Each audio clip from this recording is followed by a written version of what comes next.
Hello dear students, आज हम लोग इसी अपटिक्स को थोड़ा सा और आगे प्रोसीड कर रहे हैं। तो इसी कड़ी में आज हम लोगों को क्या पढ़ना है, स्फेरिकल मिरर। प्लेन मिरर के बारे में हम लोगों ने सारी चीज़ें डिस्कस कर ली हैं, ठीक है। वहाँ से रिलेटेड न्यूमेरिकल्स वगैरह भी मैंने दिया था, वो भी सारे हम लोगों ने सॉल्व कर लिया है, ठीक है। अब जो पढ़ना है अपने को स्फेरिकल मिरर्स के बारे में पढ़ना है। तो स्फेरिकल मिरर होते क्या है, ठीक है, इसके बारे में हम लोग समझते हैं, ठीक है। चलिए, जैसे सपोज़ करो कोई एक मिरर है, एक कोई क्या होगा, स्फेरिकल होगा, और इसका सेंटर क्या है बच्चों, सी मान लेते हैं, ठीक है। अब सेंटर सी है तो डेफिनेटली ये क्या होगा, इसे आर बोलेंगे, ये भी आर होगा, मतलब सारा आर होगा, ठीक है। तो फिलहाल के लिए हम लोग क्या समझते हैं कि इसके दो पार्ट हो सकते हैं। पॉलिश करने का दो तरीका हो सकता है, पॉलिशिंग की तरफ निकलते हैं तो एक तरीका ऐसा होगा, दो मतलब इसी को एक इधर भी होगा और इधर भी होगा। तो सपोज़ करो मैं अंदर की तरफ यदि मैं पॉलिश करता हूँ, ठीक है, अंदर की तरफ यदि मैं पॉलिश करता हूँ तो क्या होगा, रिफ्लेक्टिंग सरफेस ये होगा, इसे हम लोग क्या बोलते हैं, रिफ्लेक्टिंग सरफेस बोलते हैं,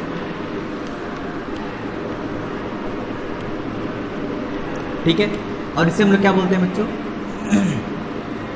पॉलिश्ड सरफेस बोलते हैं, ठीक है। मतलब क्या हुआ, मतलब यही हुआ कि यहाँ से कोई रेज ऑफ लाइट आ रही है, ठीक है, आएगी तो यहाँ से रिफ्लेक्ट होकर चली जाएगी। सिमिलरली यहाँ पे कोई रेज ऑफ लाइट आ रही है तो यहाँ से रिफ्लेक्ट होकर चली जाएगी। यदि कुछ सिचुएशन यदि ऐसा है तो इसको हम लोग कौन सा मिरर बोलते हैं बच्चों, कॉन्वेक्स मिरर बोलते हैं। इसे हम लोग क्या बोलते हैं, कॉन्वेक्स मिरर बोलते हैं। मतलब बाहर वाला पार्ट रिफ्लेक्टिंग सरफेस हो और अंदर वाला पार्ट क्या होगा बच्चों, पॉलिश्ड हो, तो इसे हम लोग क्या बोलते हैं, कॉन्वेक्स मिरर बोलते हैं। सिमिलरली कुछ ऐसा सिचुएशन हो अपने पास कि बाहर का पार्ट पॉलिश्ड हो और ये अंदर वाला पार्ट क्या हो, रिफ्लेक्टिंग हो। मतलब अब रिफ्लेक्टिंग सरफेस कुछ ये हो जाए और पॉलिश सरफेस ये हो जाए, तो हम लोग क्या बोलते हैं, कॉनकेव मिरर बोलते हैं। इसे हम लोग क्या बोलते हैं बच्चों, कॉनकेव मिरर बोलते हैं। मतलब यहाँ से लाइट जाएगी और यहीं से रिफ्लेक्ट हो जाएगी, यहाँ से लाइट जाएगी, यहाँ से रिफ्लेक्ट होकर जाएगी। तो इस कंडीशन में यहाँ पे जो भी बनता है इसे हम लोग क्या बोलते हैं, कॉनकेव मिरर बोलते हैं, ठीक है। ये तो हुई बात आपका मिरर का मतलब क्या हुआ, कन्वेक्स मिरर को कैसे क्या बोलते हैं और कनकेव मिरर को क्या बोलते हैं, ये चीज़। और इसी में एक चीज़ और समझना होता है रेज के बारे में, ठीक है। इसको इनफैक्ट हमको पहले ही बता देना चाहिए था, बट कोई बात नहीं, अब समझ लेते हैं। रेज के बारे में समझते हैं कि रेज में हम लोग को क्या करने होते हैं, ठीक है। जैसे मान लो इसको इरेज करो,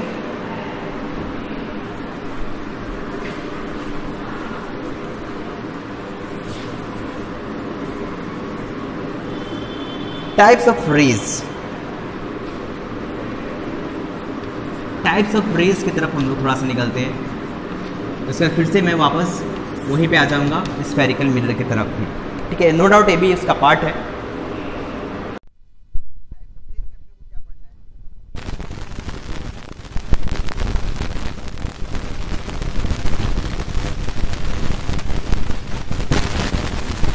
क्या होता है, पैराक्सियल रेज, पैरालेक्सियल रेज, ठीक है। स्पेलिंग देख लेना आप लोग, ठीक है, पैराक्सियल रेज, ठीक है,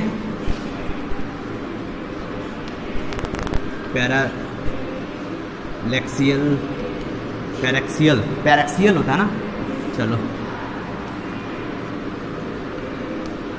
पैराक्सियल रेज होता है, ठीक है।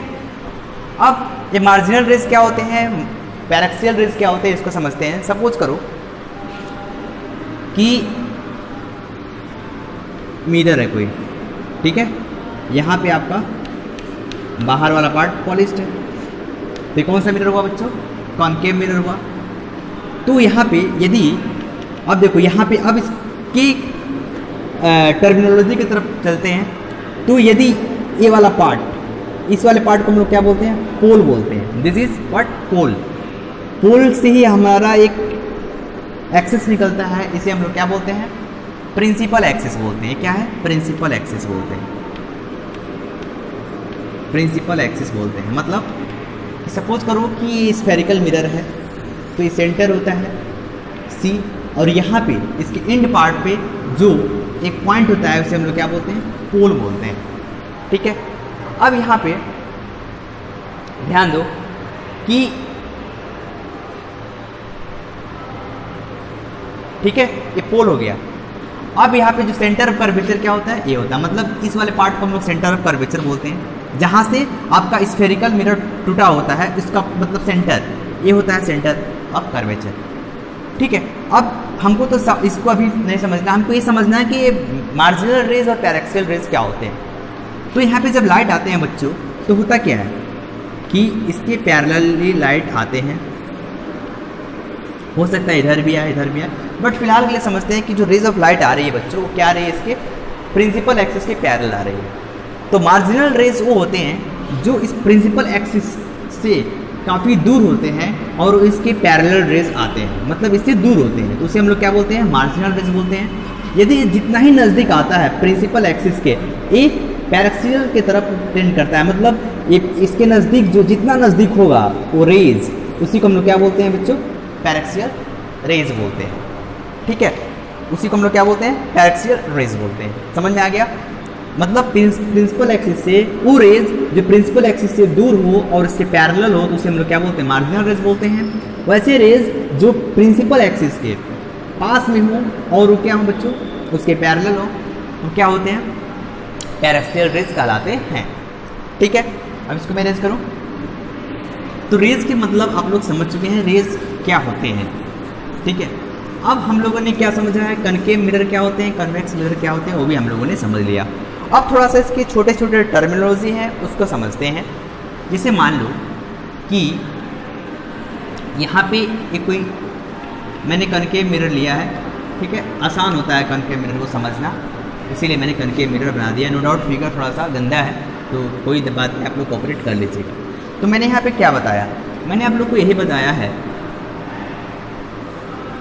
कि बच्चों देखो, मैं डिफिनेशन उन्होंने लिखवाऊंगा नहीं, बस ऐसे समझा दे रहा हूँ। आप लोग क्लास 9 10 में पढ़ रहे हैं, 10th में पढ़े हुए हैं इनफैक्ट। ठीक है, इसे हम लोग क्या बोलते हैं, पोल बोलते हैं, और सेंटर ऑफ कर्वेचर ये बोलते हैं, मतलब इसका सेंटर जो होता है। ठीक, अब ध्यान देना कि यहाँ पे फोकस क्या होते हैं, फोकस इसका आधा वाला पार्ट को हम लोग क्या बोलते हैं बच्चों, फोकस बोलते हैं। ठीक है, और अगला क्या होता है, इसे प्रिंसिपल एक्सिस बोलते हैं, रेडियस ऑफ कर्वेचर बोलते हैं, पोल, इस सब का मतलब आप लोग समझ चुके हैं। ठीक है, अब हम लोग को समझना है कि क्या वाकई में जो इसका फोकल लेंथ होता है इसका आधा होता है, इसको हम लोग को प्रूव करना है। तो हम लोग को क्या समझना होगा कि इसको हम लोग फोकस को f, भले ही हम लोग को पहले से पता है कि फोकल लेंथ होता है, बट हम लोग मान लेते हैं कोई एक पॉइंट है f, ठीक, या फिर ऐसे कुछ मानो, इसे आप ये मान लो, इसे आप b पॉइंट मान लो, इसे आप p मान लो, या फिर इसे c सेंटर ऑफ कर्वेचर, यदि आप लोग को पता ही है सेंटर ऑफ कर्वेचर ये।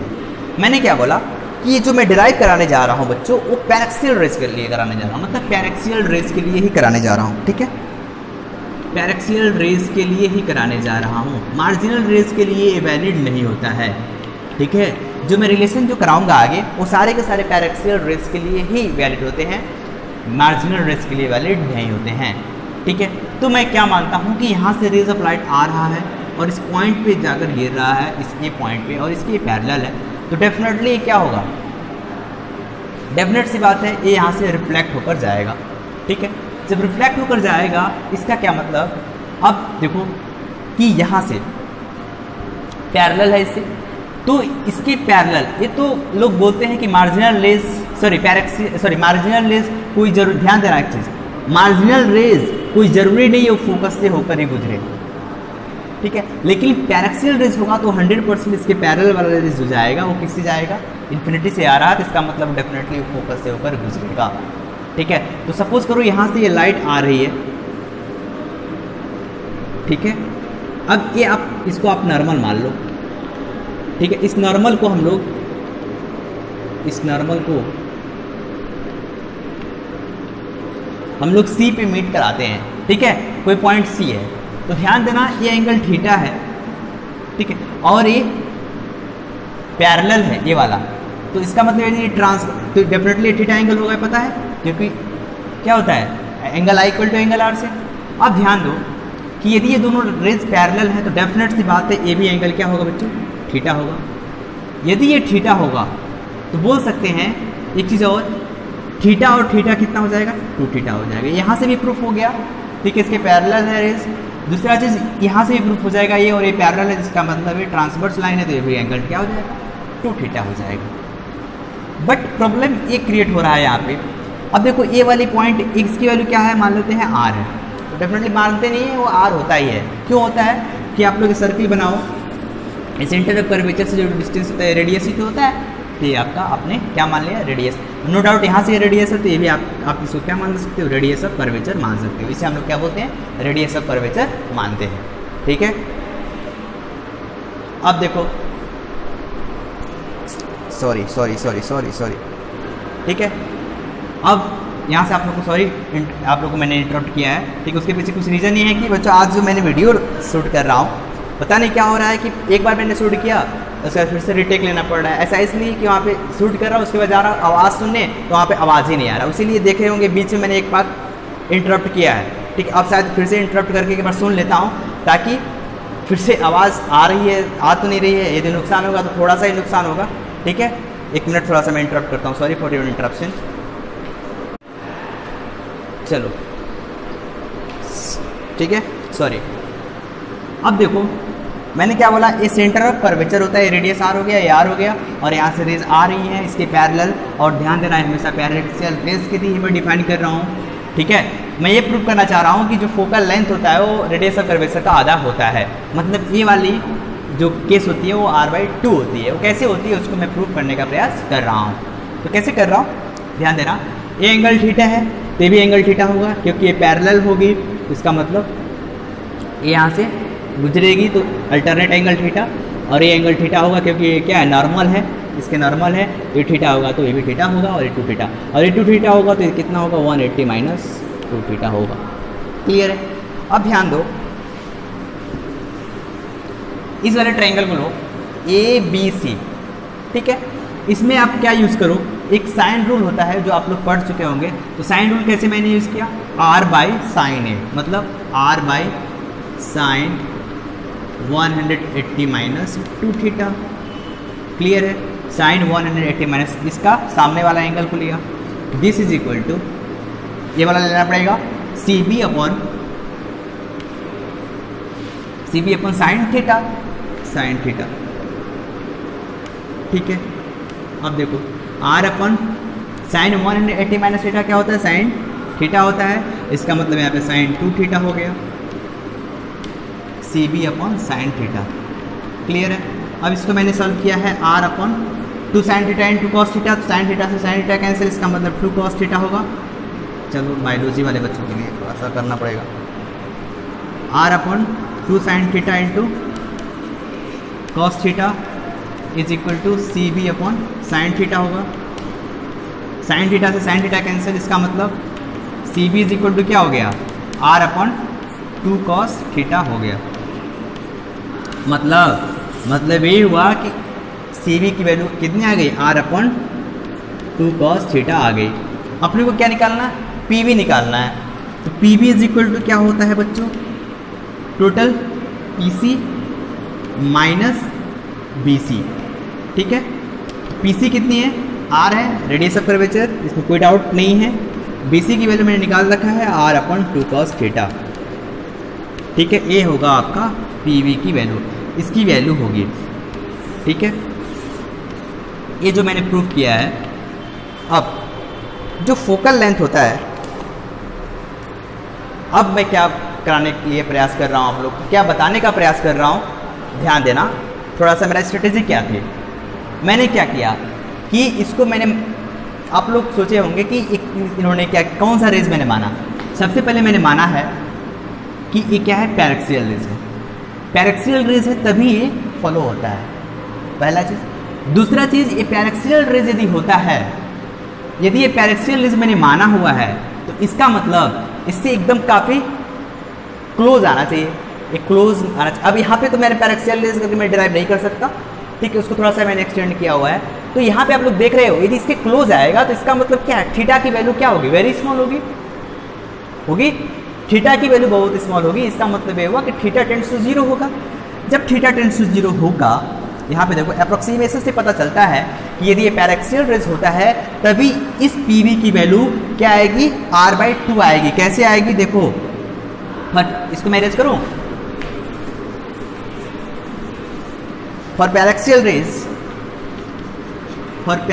Raise only, paraxial rays only theta tends to 0। जब थीटा टेंड्स टू 0 होगा, इसका मतलब cos थीटा टेंड्स टू क्या होगा बच्चों, 1 होगा।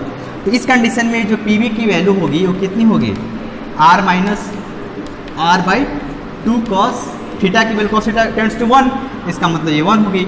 इसका मतलब यहाँ पे करेंगे तो r/2 हो जाएगा।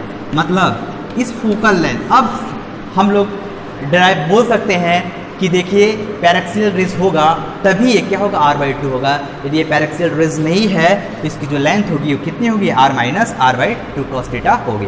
बट ये पैराक्सियल रेज है तभी ये वैलिड है, और इस कंडीशन में ये r/2 होता है, और इसको हम लोग क्या बोलते हैं बच्चों, फोकल लेंथ बोलते हैं।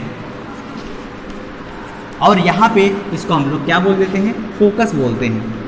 इस पॉइंट बी को हम लोग क्या बोलते हैं बच्चों, फोकस बोल देते हैं। और इस लेंथ को हम लोग क्या बोल देते हैं बच्चों, फोकल लेंथ बोलते हैं, जो कि रेडियस ऑफ कर्वेचर का आधा होता है। ये तब होता है जब ये क्या हो, पैराक्सियल रेज हो तब। ठीक है, अब थोड़ा सा इमेज फॉर्मेशंस कैसे होते हैं, ठीक है, रे डायग्राम के बारे में हम लोग अगले लेक्चर में चर्चा करेंगे। अभी के लिए इतना है। Thanks for today and all the best for tomorrow and जय।